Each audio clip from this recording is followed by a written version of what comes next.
ನಾವು ಮಾಡಿದ್ದೇವೆ 5.4 ಕಿಲೋಮೀಟರ್. ಇನ್ನ ಸ್ವಲ್ಪ ಪ್ಯಾಚಸ್ ಇದೆ, ಅದೆಲ್ಲ ಜಾಯಿನ್ ಆಗ್ತದೆ. ಇದಕ್ಕೆ 450 ಕೋಟಿ ರೂಪಾಯಿ ಇದಕ್ಕೆ ಈಗಾಗಲೇ ಖರ್ಚಾಗಿದೆ. ಇದೇನು ಜಾಸ್ತಿ ಏನಿಲ್ಲ, ಈಗಿನ ಲೆಕ್ಕಾಚಾರ ಹಾಕಿದ್ರೆ ಜಾಸ್ತಿ ಇಲ್ಲ. ಇವತ್ತು ಬೆಳಗ್ಗೆ ನಾನು ನಮ್ಮ ಚೀಫ್ ಮಿನಿಸ್ಟರ್ ನಾನಿಬ್ಬರು ಚೆಕ್ ಮಾಡಿದೆ. ನಾನು ರಾಮಲಿಂಗಾರೆಡ್ಡಿ ಅವರು ಚೀಫ್ ಮಿನಿಸ್ಟರ್ ಎಲ್ಲ ಅನೇಕ ವಿಚಾರಗಳಲ್ಲಿ ಅವರು ಚರ್ಚೆ ಮಾಡೋಣ. ಒಂದು 100 ಕಿಲೋಮೀಟರ್ ನಾವು ಹೊಸ ಸಿಗ್ನಲ್ ಫ್ರೀ ಕಾರಿಡಾರ್ ಮಾಡಬೇಕು ಅನ್ನೋ ದೃಷ್ಟಿಯಿಂದ ಕೆಲವು ಫ್ಲೈಓವರ್ ಬಗ್ಗೆ ನಾವು ಮಾತಾಡ್ತೀವಿ. ಅದಕ್ಕೆ ಒಂದು 120ರಿಂದ 150 ಕೋಟಿ ರೂಪಾಯಿ ಖರ್ಚಾಗ್ತದೆ ಅಂತೇಳಿ ಒಂದು ಅಂದಾಜು ನಮ್ಮ ಅಧಿಕಾರಿಗಳು ಹೇಳ್ತಾ ಇದ್ದಾರೆ. ಆದರೆ ಇದು ಡಬಲ್ ಡೆಕ್ಕರ್ಗೆ 5 ಕಿಲೋಮೀಟರ್ 5.4 ಕಿಲೋಮೀಟರ್ಗೆ ಸುಮಾರು 450 ಕೋಟಿ ರೂಪಾಯಿದು ಇವತ್ತು ಆಗಿದೆ.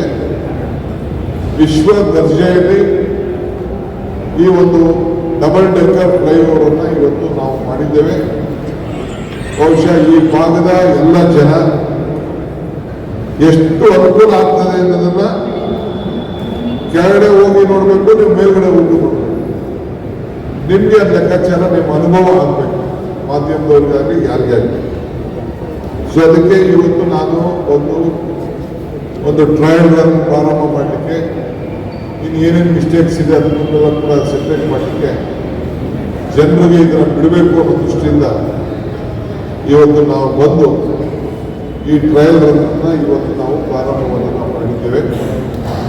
ನಾನು ನಮ್ಮ ಸೆಂಟ್ರಲ್ ಮಿನಿಸ್ಟರ್ ಹೊಸದಾಗಿದ್ದಾರೆ ಕಟ್ಟರು, ಅವರು ಕೂಡ ನಾನು ಹೇಳಿದ್ದೇನೆ, ನೀವು ಬರಬೇಕು ಅಂತ ಕೂಡ ಅವ್ರು ಹೇಳಿದ್ದೇನೆ. ಅವರು ರಿಕ್ವೆಸ್ಟ್ ಮಾಡಿದ್ದೇನೆ, ಮುಖ್ಯಮಂತ್ರಿಗಳಿಗೂ ಹೇಳಿದ್ದೇನೆ. ಸೊ ಎಲ್ಲ ಕಂಪ್ಲೀಟ್ ಆಗಲಿ. ಅವರು ಕೂಡ ಕರ್ಕೊಂಡು ಬಂದು ಒಂದು ಸತಿ ಬಂದು ಇನ್ಸ್ಪೆಕ್ಷನ್ ಮಾಡೋದು, ಒಂದು ಇದನ್ನು ನೋಡ್ಕೊಂಡು ಹೋಗಿದ್ವು. ಅದಾದಮೇಲೆ ಮುಂದಕ್ಕೆ ಏನು ಮಾಡಬೇಕು, ನಾವು ಕಾರ್ಯಕ್ರಮಗಳನ್ನು ನಾವು ರೂಪಿಸ್ತೇವೆ. ಸೊ ಇವತ್ತು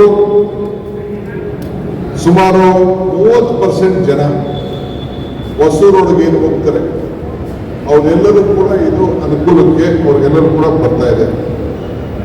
ಇವತ್ತು ಸೆಂಟ್ರಲ್ ಸಿಲ್ಕ್ ಬೋರ್ಡಿಂದ ಈ ರಾಜೀಗುಡ್ಡ ಏನು ಜಂಕ್ಷನ್ ಇದೆ, ಇದು ಈ ಭಾಗದ ದಕ್ಷಿಣ ಭಾಗದ ಬೆಂಗಳೂರಿಗೆ, ವಿಶೇಷವಾಗಿ ನಮ್ಮ ಕನಕಪುರ ರೋಡು ಜಯನಗರದಿಂದ ಹಿಡಿದು ಈ ಕಡೆ ಎಲೆಕ್ಟ್ರಾನಿಕ್ ಸಿಂಗೈ HR ಲೆವೆಲ್ ಹೋಗುವಂಥವ್ರಿಗೆಲ್ಲ ಭಾಳ ಅನುಕೂಲ ಆಗ್ತದೆ.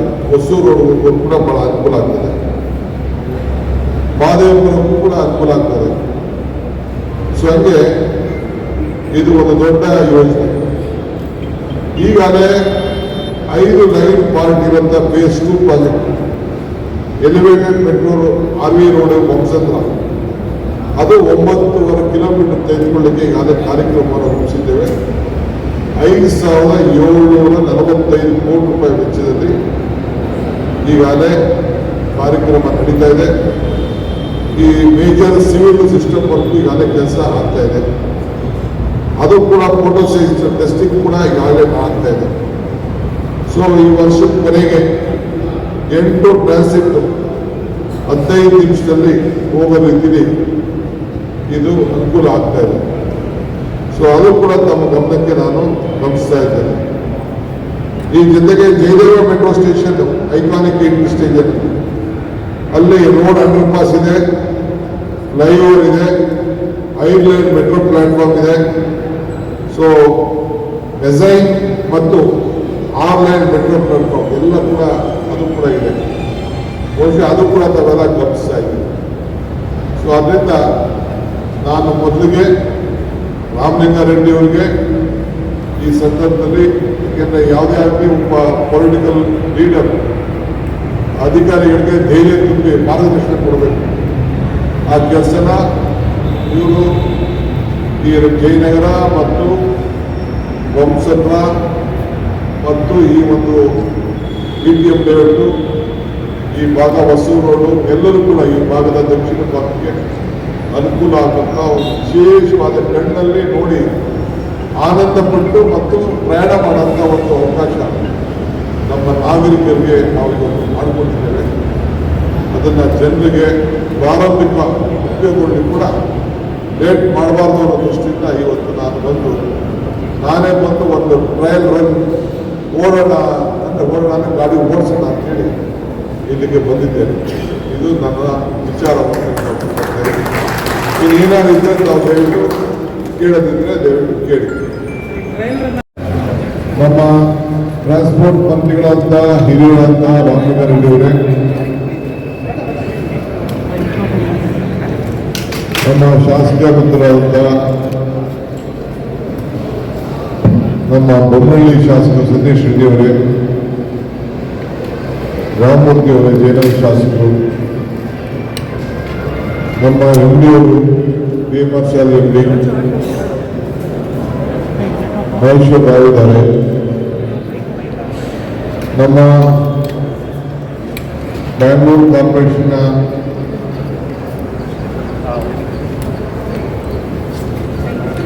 ಅಡ್ಮಿನಿಸ್ಟ್ರೇಟರ್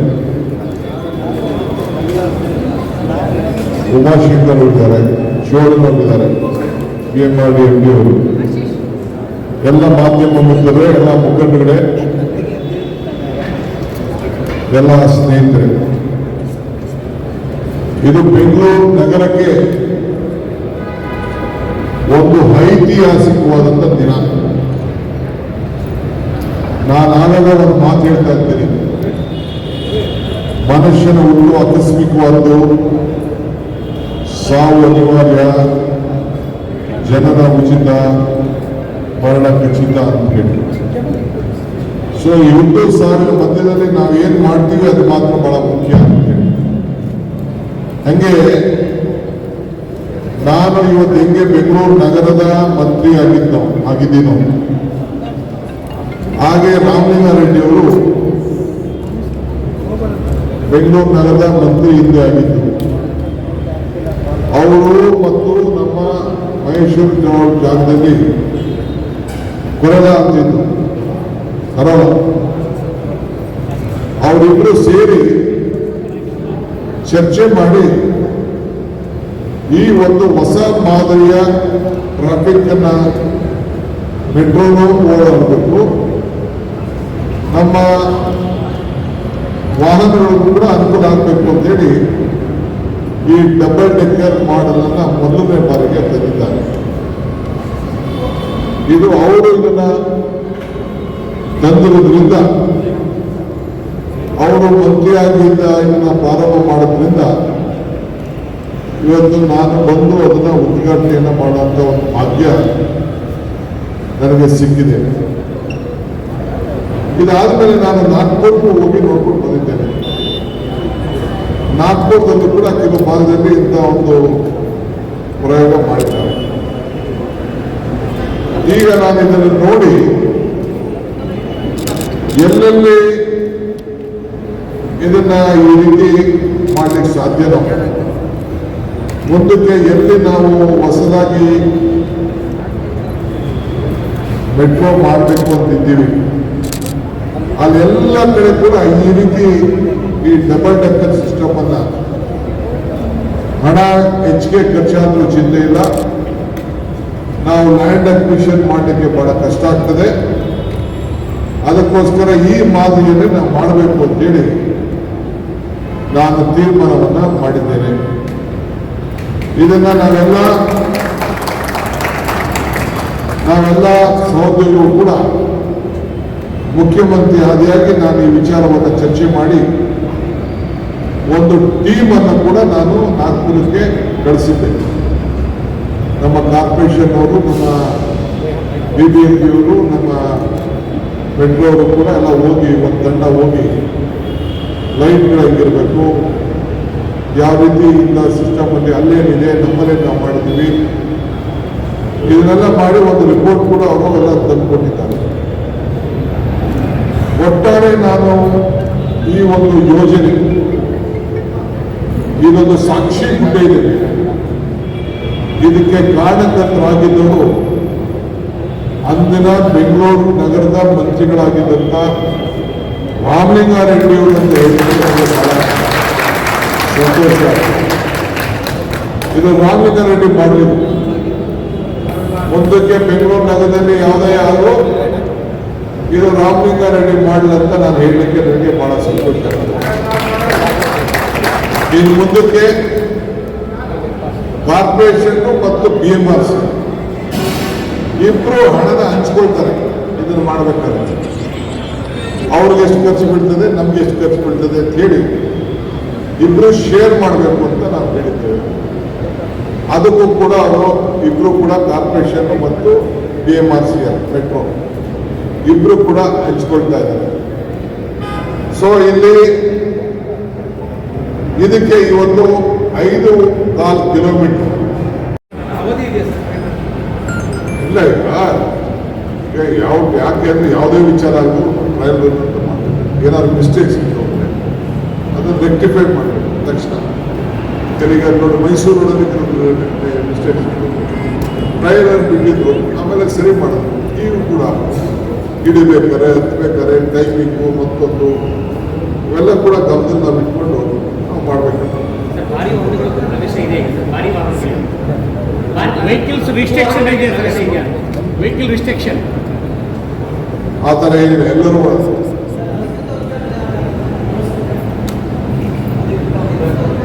ತಿಳಿಸ್ತೀವಿ. ಇನ್ನೂ ಒಂದೆರಡು ಮೂರು ಸೈಡಲ್ಲಿ ಆ ಕಡೆ ಈ ಕಡೆ ಎಲ್ಲ ಮಾಡಬೇಕಲ್ಲ.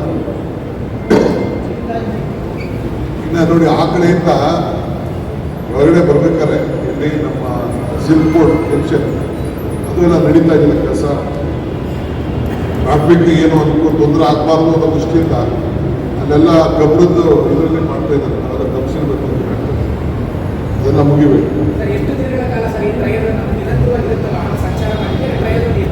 ಸದ್ಯಕ್ಕೆ ನಾವು ಅವಕಾಶ ಕೊಡ್ತೀವಿ, ಆಮೇಲೆ ನೋಡೋಣ.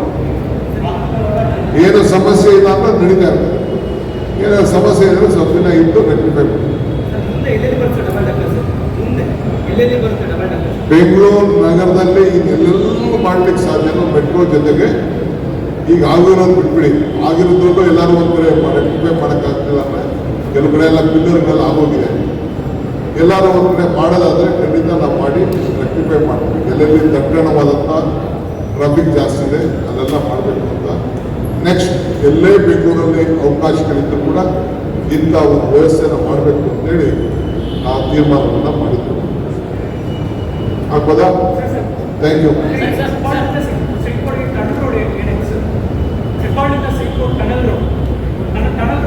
I will speak to you later.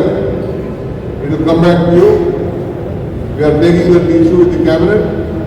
After placing before the cabinet, today just I have briefed what is happening. I have briefed to the cabinet. I will take it to the next cabinet. After that, I will brief you. Sir, CM ಜೊತೆ meeting ಕೂಡ ಮಾಡಿದ್ದೀರಾ BBMP ಅಧಿಕಾರಿಗಳ ಜೊತೆ? ಯಾವೆಲ್ಲ ವಿಚಾರಗಳು ಚರ್ಚೆ ಆಗಿದೆ? ಅದನ್ನೇ ನಾನು ತಿಳಿಸಿದ್ದೀನಿ. ಯಾವ ವಿಚಾರ ಅಂತಂದ್ರೆ ಬೆಂಗಳೂರು ನಗರಕ್ಕೆ ಸಂಬಂಧಪಟ್ಟಂತ ಅನೇಕ ಕೆಲವು ದೊಡ್ಡ ದೊಡ್ಡ ನಿರ್ಧಾರಗಳನ್ನು ನಾವು ಮಾಡಿದ್ದೇವೆ. ಕ್ಯಾಬಿನೆಟ್ ತೆಗೆದುಕೊಳ್ಳೋಕ್ಕಿಂತ ಮುಂಚಿತವಾಗಿ ನಾನು ನಮ್ಮ ಬೆಂಗಳೂರು ನಗರದ ಮಂತ್ರಿಗಳಿಗೆ, ಮುಖ್ಯಮಂತ್ರಿಗಳ ಗಮನಕ್ಕೆ ತರಬೇಕಾಗಿತ್ತು. ಅವ್ರು ತಂದು ಇವತ್ತು ಅವರನ್ನ ಸಲಹೆಗಳನ್ನು ಪಡ್ಕೊಂಡಿದ್ದೇನೆ. ಸೊ ನಾಳೆ ಬೆಳಗ್ಗೆ ಅವರ ಅನುಭವ ಬಹಳ ಮುಖ್ಯ. ಬೆಂಗಳೂರು ನಗರದಲ್ಲಿ ಇದ್ದಂಥ ಎಲ್ಲ ಮಂತ್ರಿಗಳು ಅವ್ರದ್ದೆಲ್ಲ ಇತ್ತು. ಅವ್ರು ಮಾತ್ರ ಕರೆದಿದ್ದೆ, ನಾನು ಶಾಸಕರು ಕರೆದಿರಲಿಲ್ಲ. ಕೆಲವರು ಮಾತ್ರ ಬಂದಿದ್ದು ಅಷ್ಟೇ. ನಾನು ಬೇರೆ ಯಾರು ಶಾಸಕರು ಕರೆದಿರಲಿಲ್ಲ. 27ನೇ ತಾರೀಕು ಶಾಸಕರುಗಳೆಲ್ಲ ಕರೆದಿದ್ದೇನೆ. ಅವತ್ತು ಅನೇಕ ವಿಚಾರಗಳನ್ನು ಅವ್ರ ಸಲಹೆಗಳನ್ನು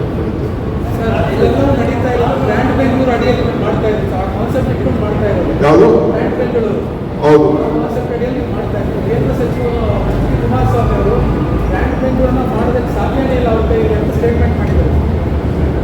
ನಾನು ದೊಡ್ಡವ್ರ ಜೊತೆ ಮಾತಾಡಬೇಡ. ನಾನು ಹಳ್ಳಿಯಿಂದ ಬಂದವನು. ನಾನು ಗೊತ್ತಿದ್ದಂಗೆ ನಿಮ್ಮಂಥವ್ರು ಅನುಭವ ಪಟ್ಕೊಂಡು ಮಾಡ್ತಾ ಇದ್ದೀನಿ. ನಮಸ್ಕಾರ.